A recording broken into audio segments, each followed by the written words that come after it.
Hey everyone, Kelly here from Kellie Chasse Fine Art. Inktober. This was the word of the day, prickly, and I decided to create rocks for you guys because I've been painting rocks with watercolors for years now, and I thought this would be a really fun little Skillshare course for you so you could see how I painted a few of these different types of rocks. I didn't get very far with my Inktober. I'm really failing this week. I ended up making some more pendants, and that was pretty much it. And then I went on to my watercolor class for you. So these are all the ones that we do in the full class, but I want to show you just a portion of one of these just to kick it off. Welcome to my YouTube channel where I have new videos every Tuesday at 9 a.m. Eastern Standard Time. So make sure you click that subscribe button and click the little bell and you'll never miss one. Well, hey everyone, for Tuesday's tag, I want to give a big shout out to Celine. This was her gorgeous painting that she did of our birch trees from our Skillshare class.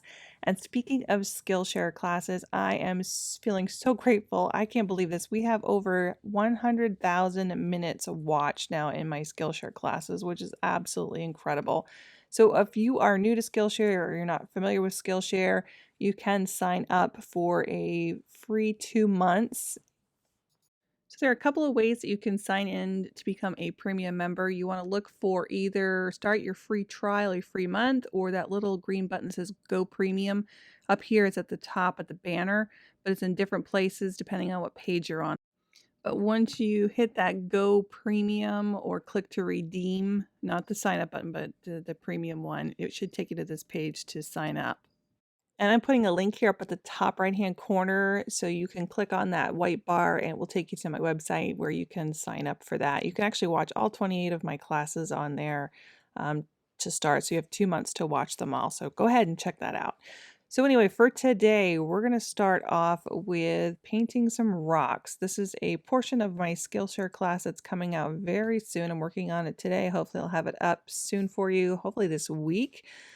It's gonna be really fun. I love painting rocks. It's probably one of my favorite things along with trees to paint. So you'll notice I have tons of them from my main scenery here. And for this class, all you're gonna need is some watercolor paints, some watercolor and a couple of brushes and a little pencil. We do a little bit of sketching here to start. Now, this one is just the rocky coast here, and I'm going to do 6 of these in total for the full class, but we're going to start with this one here just so you can get an idea of what the class is going to be like. And I'm just going to box these in. We're going to do very small little ones, and you can take it from here. So once you know how to make these rocks, you'll be able to really create any type of coastal painting or rocky coast painting with these, so you can pop them in anywhere you want. So this, as I said, very small. We're going to start off with some watercolor paints. Now I have Winsor Newton. That's my favorite that I like to use. You can use, of course, any Winsor paints or any watercolor paints that you'd like. So we're going to start off with just wetting this area. And I really should have gone all the way over with this. I'm looking at it and I'm thinking, So I'm going to just extend this over into that right-hand side here. Or just wet that. Pretend that little line's not even there. And then we're going to start out with, as I said, wetting it first, wetting the area first. And this is so that we can get this nice wet and wet technique in here. Then we're going to mix up just a little bit of the yellow ochre. And we're just going to tap a little bit of that in here. Now I'm using my Klinsky brushes. I love these brushes. They are a little expensive, but my goodness, they work wonders. They are sable and they really hold the water well. They can go a long way and they just bounce right back up into shape. So highly recommend them. I really, really like painting with them. So let's add a little bit of brown to this. Now, when you're working with your paints, you really can use pretty much any color. So if you look at rocks, rocks have a lot of different shades in them. And depending on where you are from, you will have different colors. And even here on the coast of Maine, depending on where you are, it's amazing all the different colors in the rocks.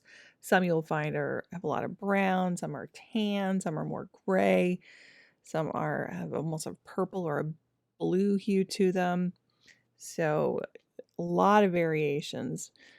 We're going to pop a little bit of purple in here too. I love purple. It just gives you that nice sharp, nice deep shade for your rocks. Now you don't want to overdo it. You don't want to make it too heavy. This is the first wash here. So this is going to dry a little bit lighter. As a matter of fact, we're going to take our blow dryer now and go ahead and give this a quick blow dry. So this is my little cheat. If you work with watercolors, sometimes you don't want to wait for them to dry. You just want to get it done. So I will use my blow dryer a lot to speed up the process.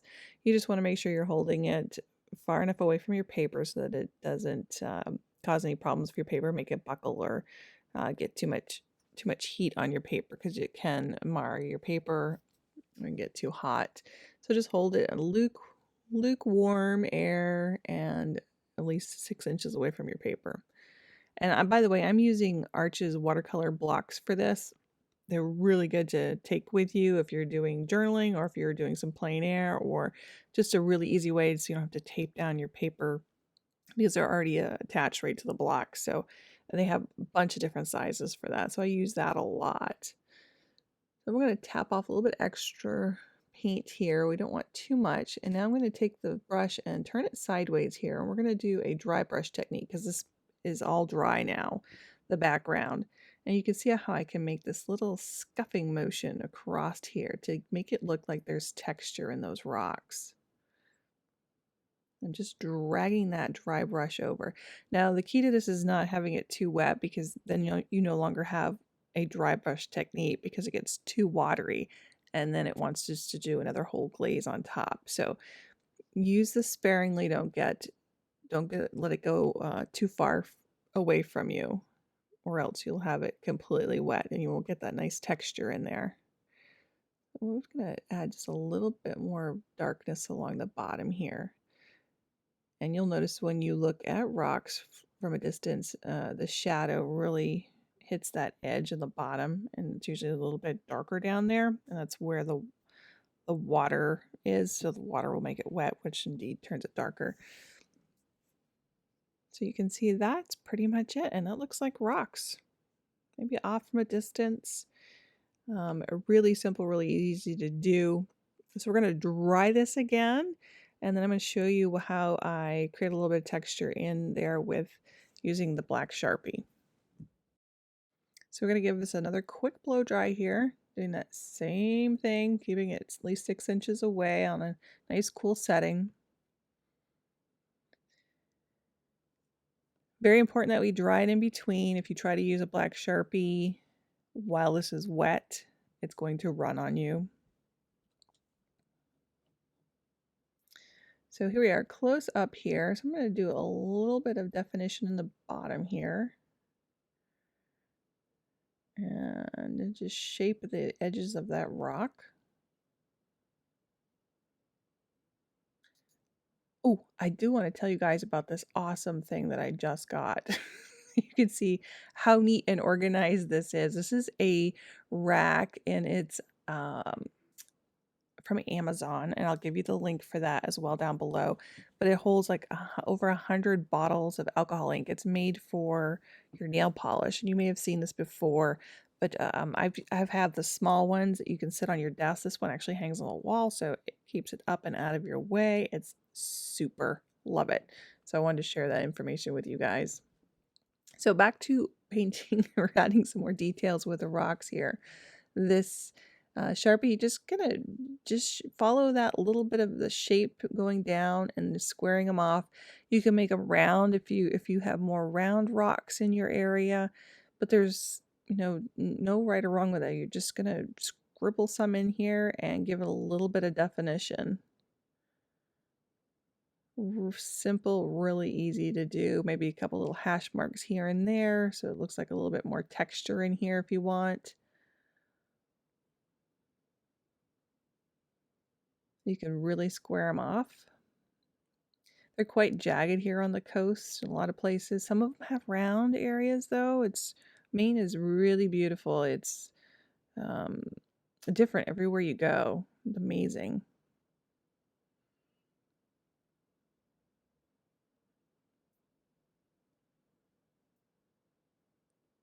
So you can go smaller with this if you want really small rocks to give that illusion of a more of a distance, or having a little bit more chunky, a little bit larger as like for where our lighthouses are and stuff. This is where our lighthouses are at, and it sits usually right on the top here, so they're quite big. Some of the areas they have slabs of slate.